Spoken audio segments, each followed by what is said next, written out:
خبر شامل کرتے ہیں۔ سوئی ناردرن کے ترجمان کا کہنا ہے کہ رمضان میں گھریلو صارفین کو بلا تعطل گیس فراہم کی جائے گی۔ ترجمان کے مطابق سحر و افطار میں فل پریشر کے ساتھ گیس سپلائی کے لیے ہنگامی اقدامات ہم کر رہے ہیں۔ ترجمان نے کہا کہ رات 2:30 سے صبح 6 اور شام 4 سے رات 9 بجے تک بلا تعطل گیس فراہم کی جائے گی۔ سحر و افطار کے علاوہ بھی گھریلو صارفین کو گیس فراہمی جاری رہے گی۔ ان کا کہنا تھا کہ رمضان میں گیس فراہمی کی شکایت کے فوری حل کے لیے کنٹرول روم قائم کیا جائے گا۔ پاکستان کے پیشگی اقدامات سے IMF تاحال مطمئن نہ ہو سکا، جس کے بعد شرح سود مزید بڑھانے کا فیصلہ کیا گیا ہے۔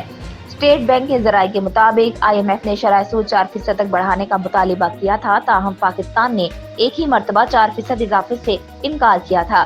پاکستان نے 2 قسطوں میں شرح سود مہنگائی کے حساب سے متعین کرنے کی یقین دہانی کروائی تھی۔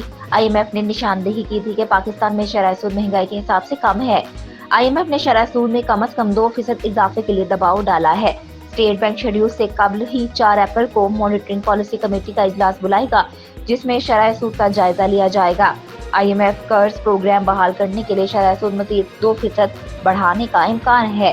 پاکستان نے IMF سے 4 مرتبہ MEFP پر اتفاق کیا ہے۔ واضح رہے کہ پاکستان کا IMF کے ساتھ سٹاف لیول معاہدہ 9 فروری کو ہونا تھا۔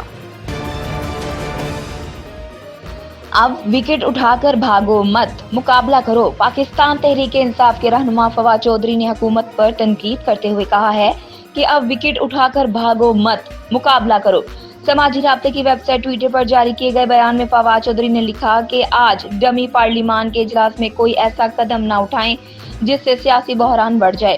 انہوں نے کہا کہ صوبائی انتخابات میں 1 دن کی تاخیر بھی آئین سے ماورا ہوگی۔ فواد چودھری کا کہنا تھا کہ سپریم کورٹ پر دباؤ کی تمام کوششوں کو مسترد کرتے ہیں۔ سابق وزیر خزانہ مفتاح اسماعیل کا کہنا ہے کہ اسحاق ڈار نے IMF کے معاہدے کی خلاف ورزی کی۔ کراچی کی نجی یونیورسٹی میں پاکستان ان دی میڈل آف کرائسس کے عنوان سے مکالمے میں گفتگو کرتے ہوئے مفتاح اسماعیل نے کہا کہ جب میں وزیر تھا تو جا کر IMF سے بات کی۔ مفتاح اسماعیل نے کہا کہ ہم قرض لے کر ہی عوام کو سستا پیٹرول دے رہے تھے۔ IMF سے کہا کہ ہم غلط بیانی نہیں کریں گے، پھر مجھے ہٹا دیا اور اسحاق ڈار نے معاہدے کی خلاف ورزی کی۔ 3 بار IMF کے معاہدے کی خلاف ورزی ہو چکی ہے۔ سابق وزیر خزانہ نے کہا کہ اب IMF کا دل نہیں ہے پیسے دینے کا۔ IMF کو اب پاکستان پر بہت کم اعتماد ہے۔ اب IMF پہلے دیگر ممالک سے سرمایہ کاری لینے کی بات کر رہا ہے۔ انہوں نے کہا کہ اگر پاکستان ڈیفالٹ کر گیا تو یہ پاکستان کے لیے بہت خطرناک ہوگا۔ اشرفیہ تو سہ جائے گی لیکن غریب عوام کے لیے بہت مسائل ہوں گے۔ وفاقی حکومت نے صنعتی ترقی کے لیے سی پیک کا دوسرا مرحلہ شروع کرنے کا فیصلہ کر لیا ہے۔ وفاقی کابینہ نے چین کے ساتھ صنعتی تعاون کو فروغ دینے کے لیے معاہدے کی منظوری دے دی۔ اس منظوری کے بعد پاکستان اور چین کے درمیان 3 سالہ صنعتی تعاون کا معاہدہ ہوگا۔ صنعتی تعاون کے فروغ کے لیے بورڈ آف انویسٹمنٹ اور AFTCU کا معاہدہ بھی ہوگا۔ تعاون کی یادداشت کے تحت حکومتی افسران اور سی پیک سے متعلقہ ورک فورس چین جائے گی۔ وزارت خارجہ اور وزارت قانون نے مشترکہ طور پر ڈرافٹ معاہدے کی تائید کر دی۔ پاکستانی حکام کو چین کے کامیاب صنعتی ماڈل سے متعلق ٹریننگ دی جائے گی۔